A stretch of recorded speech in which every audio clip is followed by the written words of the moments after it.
my name is Kay. I'm going to be doing the feeding session today with Proud to Be Parents. I'm just going to wait a wee while for people to roll in and also to confirm that I'm in the right place. It's been a while since I did a Facebook Live. So if you give me a couple of seconds to sort some technical things out, I'm really excited to be here today and talk about feeding.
So I think all of the technical bits and bobs are correct and in place.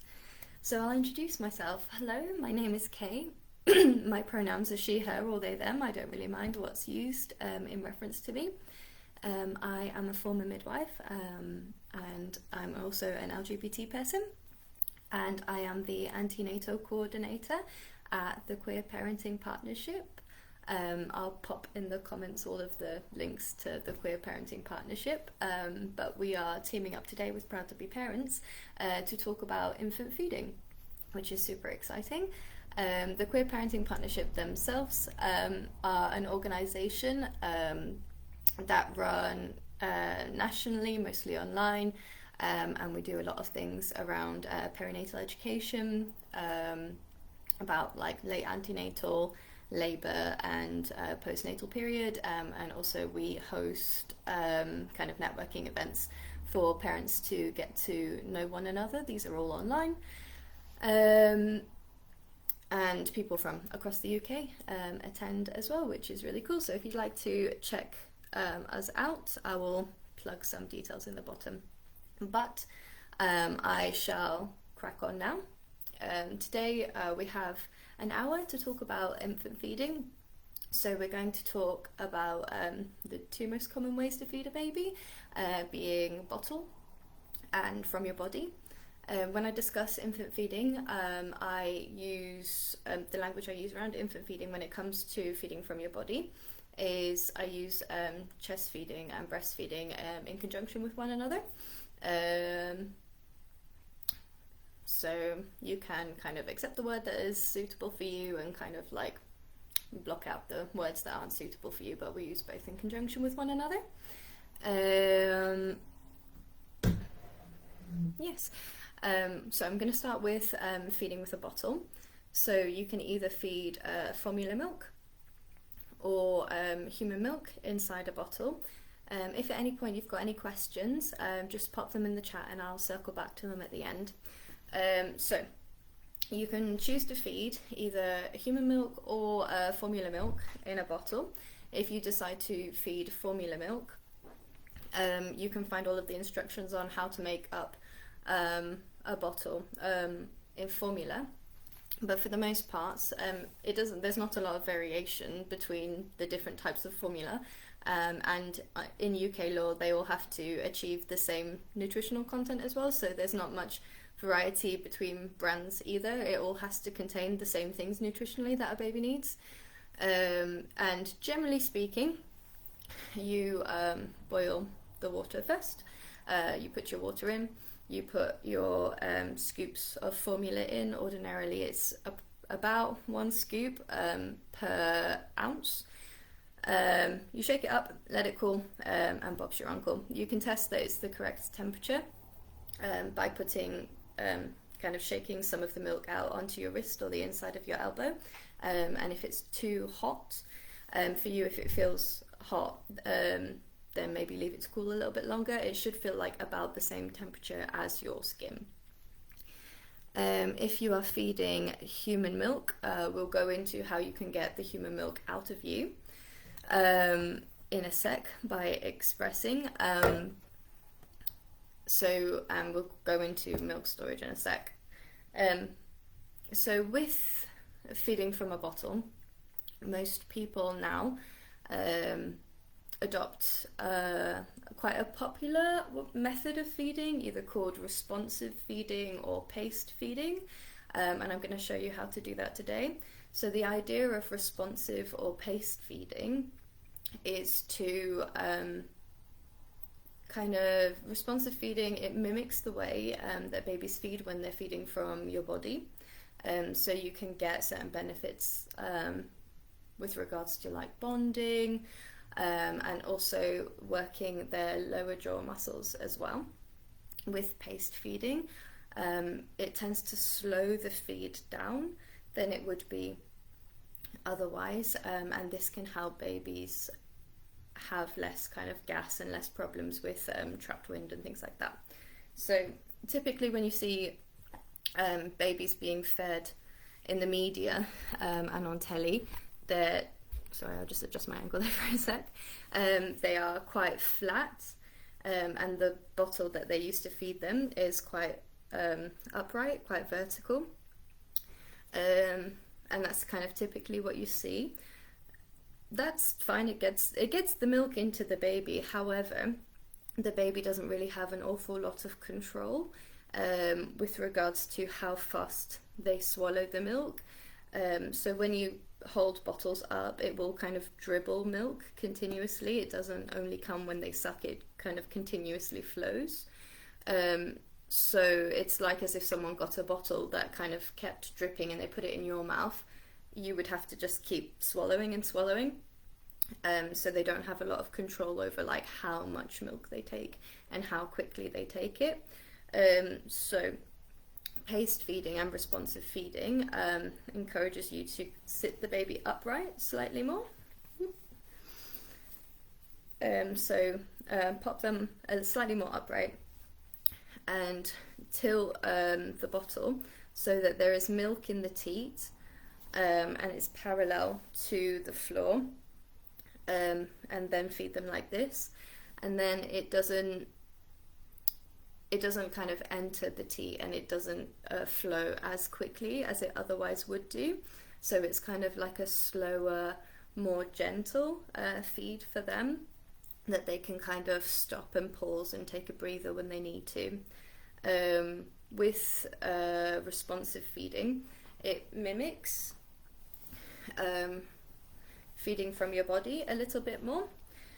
So with responsive feeding, what you can do is take the teat of the bottle, it sounds a little bit funny, but kind of place it, like touch your baby's upper lip with the teat of the bottle, and they should kind of reach out for the teat of the bottle.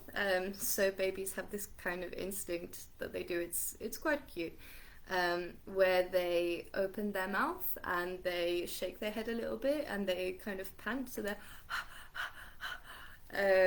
and so they'll do this and they'll reach out with their jaw for the bottle, so they'll make more of an effort to move their jaw to get the teat in a similar way that they would do with your chest.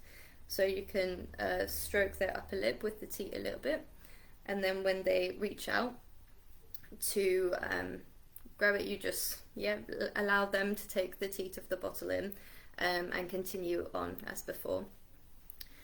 Some people, with regards to pace feeding, and also depending on how your child is, some people say that they find it useful to stop the feed halfway through. So take the bottle from the baby's mouth and pop it on the side, and then wind the baby halfway through. Sorry, my baby isn't as bendy as ordinary babies are. And wind the baby halfway through until they get a burp or a fart, doesn't matter which end it comes out of as long as it's coming out. And then continue the feed on, just to release any kind of gas that they may be swallowing during the feed. And then hopefully that they won't have so much gas when the feed is done, and they won't struggle with any kind of issues with their wind. When it comes to feeding cues, so crying is actually the last way that they have of communicating with you that they're hungry. What they will do initially is they will kind of wake up a little bit, they'll start smacking their lips, licking their lips, clenching their fists up, bringing it close to their face. You might see them kind of licking or suckling on their hands or their fists, and you can tell that a baby is hungry by stroking their cheek like this, and if they go for your finger, then they could probably do with a feed. So crying is kind of the last tool they have in their kit to alert you that they are hungry. And when it comes to knowing that they've had enough, they will stop feeding of their own accord. They might let either the teat or the nipple fall out of their mouth, and they look really kind of like they've had a really good Sunday dinner, kind of like in a food coma. Like their limbs are kind of like floppy, they're easy enough to rouse, like, you know, if you needed to kind of wake them, they wake easily enough. However, they're just kind of floppy, like got a bit of like milk dribbling down, and they just look really content. Is a good sign to say that they're full. Also, ultimately, you know how much they're getting, how well they're feeding, and how much they're getting by what comes out of them. So they should be passing urine and opening their bowels, as is normal. So passing urine, you'd expect them to pass urine about 5 times a day, 5+ times a day. And opening their bowels, it varies from child to child, and you'll get to know very quickly what is normal for your child, but I'd say at least once a day. You'd expect them to open their bowels. But there's variation in that between children. They're all very unique. Fab. And when it comes to getting milk out of your body, if you decided that you wanted to feed your baby human milk, if you're feeding human milk and getting it through a donor or a bank, obviously you would discuss with the donor or with the bank when you're arriving in storage and stuff. However, if you're getting it out of yourself, there's a couple of different methods that you can get milk out of yourself. So if you are in the initial couple of days after having had the baby, in the first 3 days you'll have a type of milk called colostrum. It is in very small volumes. It tends to be like gold or yellow. It's in very, very small quantities. So the most effective way to get colostrum out of your body is actually to use your hand and hand express. So you will need some sterile syringes for this. Is probably the best way forward. So to do so, you would make a C shape with your hand around the areola. You would travel back about an inch, 1 to 2 inches. It depends on different people's bodies, but basically you're trying to find a change in texture from like a soft squishy texture to kind of like a little bit more of a fibrous gristly texture, so to speak. So you're looking for a change in texture in the chest, and when you find the change in texture in the chest, you want to gently massage kind of in the direction towards the nipple. And because you've got milk and mammary glands all of the way around the nipple, you can turn the C shape, and you'll notice at the end of the nipple little beads start forming, and as you kind of like keep on going, they collect together and make a little droplet. And so when you've got the droplet, you can, with the other hand, it's honestly, you need to be an octopus to be able to like not waste anything. It's a little bit kind of fiddly at the beginning when you're getting used to it. Get the syringe and collect the droplets as they come. So colostrum comes in very small amounts. I'd say like if you could get 1 milliliter of colostrum, like that's incredible, absolutely incredible. But like normal amounts of colostrum is like less than a milliliter per session. Once you pass day 3, you will have more mature milk, which is white in colour and normally a lot more in volume. And then you can use a pump if you feel comfortable to get the milk out of your body. And there are a variety of different pumps that you can use. So one pump is a handheld pump. So you would put you put this on your chest. You have a little look, just bear in mind this is called the phalange, this kind of funnel bit. Have a little nosy at where your nipple is in there. Your nipple shouldn't be like rubbing at the end, at the sides of the phalange, because that will cause you a little bit of discomfort. So have a little look. If your nipple is rubbing on the sides of it, it might be slightly too small and you might need to get a slightly wider nozzle. So this one is a pump that you use for hand expression. So you'd pop it on, make sure that there's no air, that your chest is fully in there, there's no, it's a tight seal, and then you kind of use the handle to squeeze. And you will notice that the milk collects in this bottle here. That's one of the ways that you can express milk. The other pumps that you can use are electric pumps, and you can get either a double or a single electric pump. I'll just get mine out here. So a single pump looks exactly the same, and it's exactly the same setup. You put your chest in here, you keep an eye on your nipple, make sure it's not rubbing on the sides. You create an airtight seal, you hold it there, and they normally have like a battery pack. So I'm not sure if my one's charged up yet. So you pop it on and it creates a small amount of suction. I don't know if you can hear that. I'll turn it off for now though. So the electric pumps, this particular one, it can be charged up in a USB port, USB plug. So they have different patterns of suckling, because babies have different patterns of suckling. So it mimics the way that a baby suckles, and it will go through that rhythm. So it will change the sounds that it makes, and it will change the suction as well, as it kind of mimics how a baby sucks throughout time. So you can see if I pop this on, if it wants to work again, there are different strengths as well. So this is a number 1, that's a number 2, and it will go up. So that just corresponds with the intensity of the suction that it applies.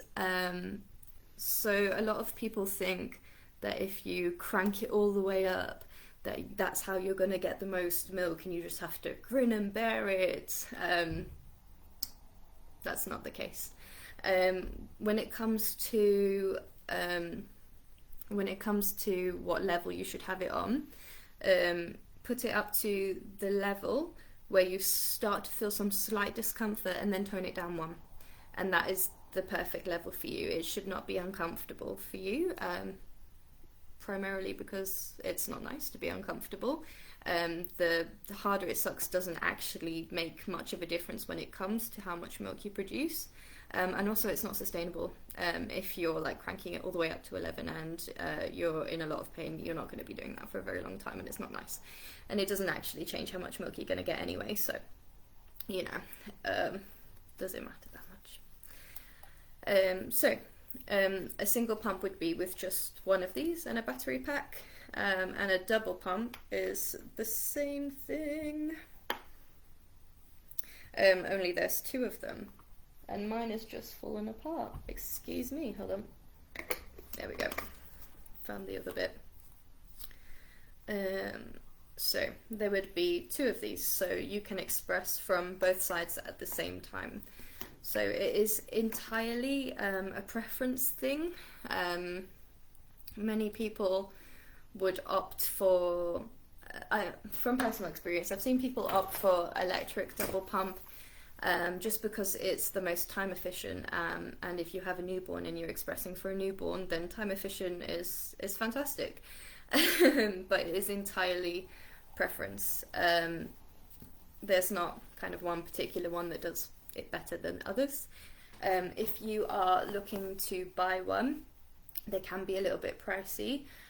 So you can actually hire them or rent them if you get in touch with your local infant feeding team at your local trust, your local hospital. Everyone has an infant feeding team. Get in touch with them. They can probably hire you one or lend you one. I know you can do hires off the internet. You can hire them. If you're looking to buy one, the recommendations is that you look for a hospital grade pump, and the recommendations, like, it doesn't, I haven't been able to find anywhere to say like why a hospital grade one is recommended. I can imagine it's just probably a little bit more durable, because if you think about pumps that are being used in a hospital, they're being used a lot, so they're more durable and can stand the test of time.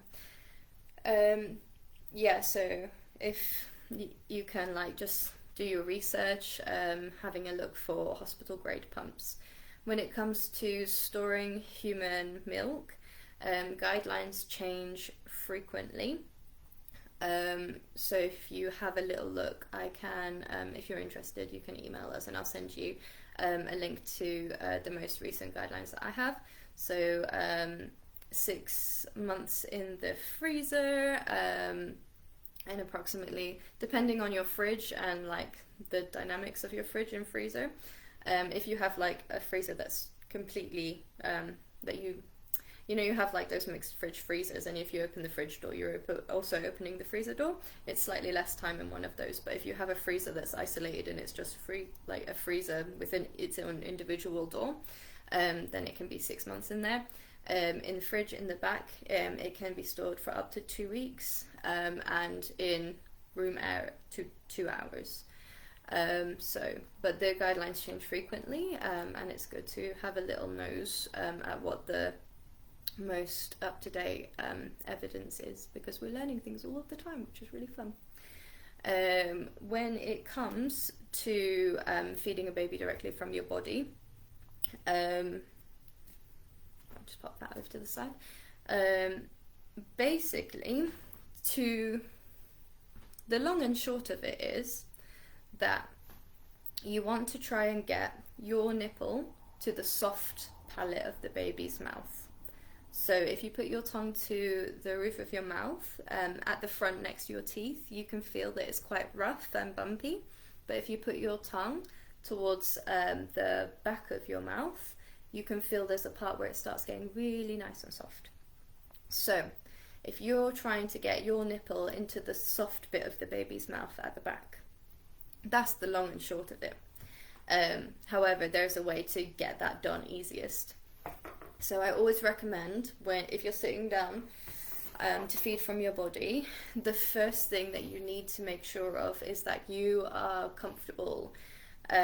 Lots of people can be really focused and really determined, and they completely, entirely forget about their own personal comfort. They've got the baby latched on and they realize that they're stuck like that, and they don't have any food, water, they can't remember the last time they eat, and the television remote is all of the way over there.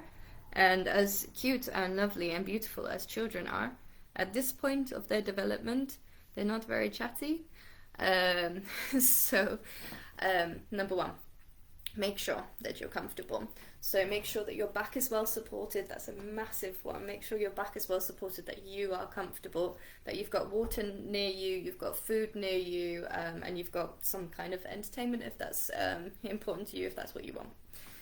Number two, get some kind of pillow to pop on your lap, particularly if you have given birth by cesarean. It just makes everything easier because it's you've got a place to rest the weight of the baby. Because even though they're so small, if you're holding them in one position for like 20 or 30 minutes, your arms will hurt. So a nice pillow, all of your stuff around you to make you comfortable, and a nice and comfortable position for yourself. And then a couple of things to think about just in terms of like positioning. To get the nipple to the back of their mouth, it's going to be easiest if you think about which direction your nipples point in. And nipples, they go in all sorts of fun directions. Everyone's different. So you would want to have your baby with their body facing your body and making sure that their head is in line with their body, because that's going to make it the easiest for them to swallow. I don't know if you've ever tried taking a mouthful of fluid, turning your head and swallowing. It's kind of hard to do, and it's the same thing for them. It's going to be easiest for them to swallow if their head is in alignment with their trunk, and to ensure that you kind of make them in a nice straight position and facing yourself. And then I often find that they don't really know what they're doing when they first come out, and so they're kind of just a bit all over the place. They flail around a lot, and that can be really hard. If you're trying to get them on and they're flailing, it can be quite difficult. So the easiest way to hold them, to kind of navigate all of the flailing, is actually, most people instinctively put the baby in the crook of their arm, but if you use your opposite hand and wrap it around their legs and their bottom, and with your hand make a C shape and use that to support between their ears, like so. And then you've got so much control over where they're going. If they're flailing and moving around and shaking their head, it doesn't really matter. You've got so much control. You can move them wherever you want to move them. So that really helps with positioning. Whereas if they were like this and they're flailing around, you can't really do that much about it. So yeah, grab them and support their head in a C shape with your hand, and then their body kind of wraps around you. And then back to nipples. So if you consider the direction in which your nipples point, because that's the angle that you're going to have to bring your baby close to your body. So if you have nipples that point downwards, you're going to have to, hold on, there we go. If you have nipples that point downwards, you're going to have to bring your baby up towards your nipple. If you have nipples that point outwards, you're going to have to bring your baby towards your body like that, just so you can get to the back of their mouth a little bit more easy. So once you've kind of got your, once you've held your baby comfortably, you're in a comfortable position, you've thought about like kind of which angle you're bringing them on. With this hand as well, this is quite a nice position as well, because you've got this hand free, so you can use that hand to position your chest and move your chest if you need to, or support your chest, or whatever you need to do. You've got a hand free basically. So when you're bringing them to you, if you bring their nose towards your nipple, it sounds really strange, but rub their nose on your nipple, and what that encourages them to do is open their mouth really wide and make a big open mouth, which helps you get your nipple right to the back of their mouth. So you rub your nipple on their nose, they're going to make a nice big mouth, and when they do a nice big mouth, you pop them close to your body. So whichever angle that you need to bring them up to, you kind of roll them onto you. So if you tilt your hand, sorry, my child looks a little bit scary. So you can tilt your hand backwards so that their chin is leading. So you're bringing them kind of chin first to your body, so their chin touches your chest first, and then you angle your hand, you push your hand round, so you're pushing their face, kind of like you're leading with their chin, the chin touches your chest first, and then you push them on, so you're kind of rolling the rest of their face onto your chest. like so. So when they first start suckling, they do these little suckles called butterfly suckles, and that's to get your nipple to the back of their mouth. And so the first 10 to 30 seconds can feel a little bit like woof.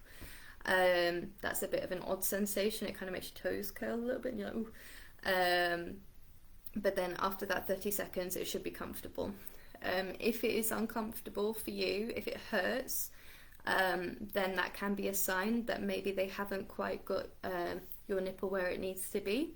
So what you can do is take your little finger and put it in the corner of their mouth just to release the suction, because they have like quite a good seal on your chest. So put your little finger in the corner of their mouth, release the suction, and then they'll pop off, and then you can just try it again. If you think that you haven't quite got the right angle there, and yeah, just try it again, because it should be comfortable for you. I think sometimes as well, when we're nervous about how the baby's feeding, there can be a temptation just to grin and bear it and tolerate it, like, oh, I just want them to feed, I don't care about me, I don't care if it hurts and stuff, I'm just going to like crack on with it, I'm going to plow through. That it hurts, and if they're doing a little bit of damage, if they've got like pinching a little bit, then it's going to hurt the next time, and it doesn't give your body time to heal in between sessions if they're kind of routinely like not getting it quite right, and they're making it a little bit sore, and the next time might be a little bit sore. So don't feel bad to kind of take them off. They're learning, and they need to learn how to do it like the most efficient way, just for sustainability, for your comfort, and also for them as well. A good latch helps them get more milk, and that helps you produce more milk as well, because feeding works in a supply and demand mechanism. So with feeding from your body, you can tell that they're feeding well and they're getting enough, because so the suckle pattern will change. So for the first 10 to 30 seconds, you'll get this short little sucks, like, and then after that, they'll go to more rhythmic sucks. So you'll have like 2 to 3 sucks, maybe a pause, a swallow, 2 to 3 sucks, pause, swallow, and it'll be quite rhythmic. And then as they're getting fuller and fuller, they'll slow down a little bit, and then a lot of them at the end, they'll just kind of come off, and they'll be like kind of in a food coma, and like roll off. They've got like a bit of milk in like the crease of their neck, and they just look content with the world. Some of them don't. Some of them just stay latched on, and then if you think they're done and you try to take them off, they're like, oh wait, hold on, I wasn't done yet, what are you doing? And they'll go a little bit longer. It's important to remember as well that they get both food and drink from when they're feeding at your body. So sometimes they might only be like a little bit thirsty. So the first part of the milk is the watery milk, and then the second part of the milk is the fatty milk. So if they were just a little bit thirsty, then they might come to you for about 5-10 minutes, and then they might kind of latch off, and they're good to go. They're happy they got what they came there for. If they're absolutely ravenous and they want a 3-course meal, they might be there for like 30 to 40 minutes. Yeah. Signs that signs that the latch might not be so good ultimately is discomfort, any pain for you, but also the baby's cheeks will be kind of hollow. If they've not got enough of your chest in their mouth, they've only got a little bit, then when they suckle, they'll be suckling like this. So you might hear like a clicking or a smacking sound when they're sucking, and you might notice that their cheeks are hollowed in if they don't have a lot of the kind of fattier tissue from your chest. So that's one sign. Again, if you notice that, you can try and take them off and put them on and see if you can get like a little bit more of your nipple in their mouth, and like your chest in their mouth. Other signs is that they kind of slip off, or they fall off, or they just come off themselves. Those are also signs that maybe they haven't quite got it. Signs that they have got it is they've got like nice round cheeks when they're sucking, and their lips are kind of pointed out like that, like a little duck. And that you can see by their top lip, you can see some of your areola, but by the bottom of their lip, you can't really see much areola at all. That's a really good sign that they've got quite a decent amount in their mouth. And then they should be suckling in the pattern that we've spoken about, and then doing their normal kind of wheeze and poos. Yeah, and kind of being contented and coming off. Those are all good signs that they've got it. So I demonstrated quite a basic hold, but then obviously positioning for you and baby with regards to comfort. It will change for loads of people, and it can be good to try out different positions because you might find some easier than others. So that's quite a common one. Another quite common one is if you put the cushion round to the side, and then doing the same process as we did before. So the baby is kind of on their side with their head and their trunk in a straight line. And you're holding the baby in the same way. You're making a C shape, you're putting it kind of underneath their ears, and you're holding baby in the same way. All of their weight is kind of wrapped around you. And it's the same thing as before.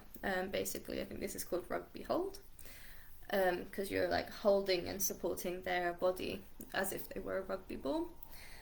So again, same process. You rub your nipple on the top of their nose. When they make this open mouth shape, you then kind of roll them onto you, and that can be quite good, especially for people who have a slightly larger chest. They often find that quite comfortable because they can see what's going on more, and also they've got kind of slightly more control because the length of the baby is around their side rather than around their chest.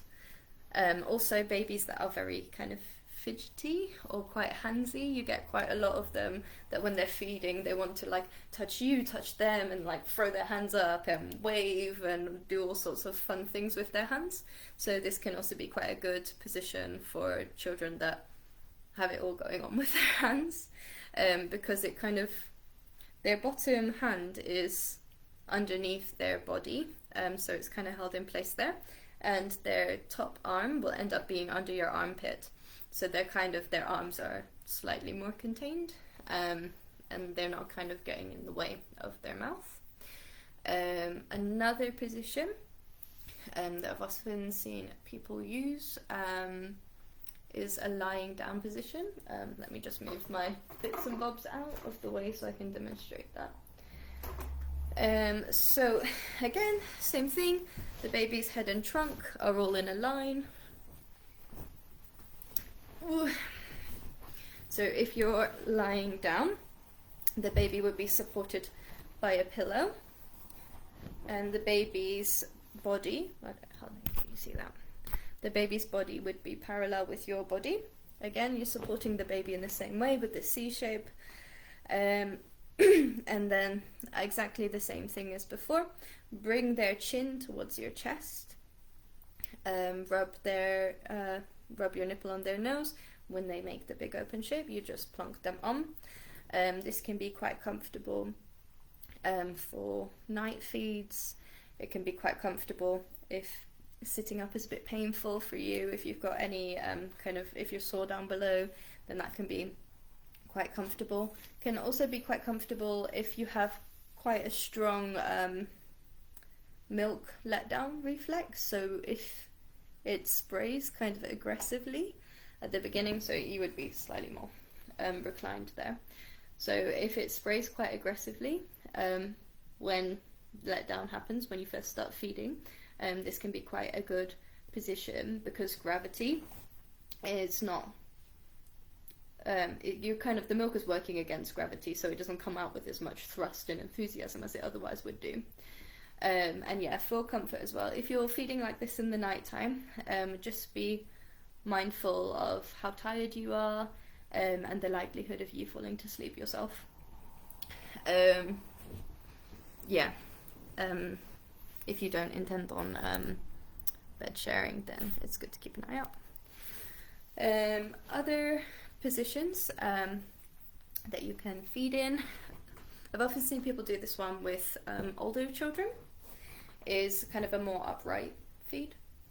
So maybe with a newborn who's slightly more floppy, it wouldn't be as effective, but with an older child it might do. So you can recline yourself backwards, have the child kind of sitting or lying on you, or you can, if they're a bit bigger, my doll doesn't really do this very well, but they kind of straddle.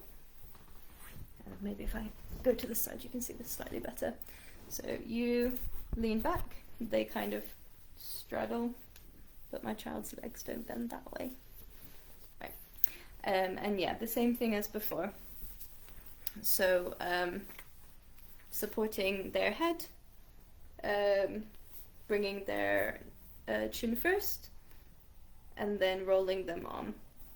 And because you're led back, again, if you have quite a strong milk letdown, it's not going to be as aggressive, because it's working against gravity, so to speak. Yeah, I think those are kind of the most common positions that I frequently see people feeding in. Other than that, I feel like we've run through all of the material we had prepared. So if anybody has any questions, I'm happy to take them in the comments. If not, but you have something at a later date, or if you're seeing this at a later date and wanted to ask a question, feel free to message the Queer Parenting Partnership. It's info@parentingqueer.co.uk, or you can message us on social media. All of our social media platforms are @parentingqueer, so like Facebook, Instagram and stuff, and the website is www.parentingqueer.co.uk. So if there's anything that we haven't gone through, or any particular questions or anything that you wanted to go through at a later date, then please do feel free to get in touch. If you'd like to join our online socials as well, they are on the last Saturday of every month between 10:30 a.m. and midday-ish, and they're very laid back. You can kind of come and go as you please. But yeah, thank you for Proud to Be for having me, and yeah, get in touch if you have anything that you'd like to discuss in the future. Bye!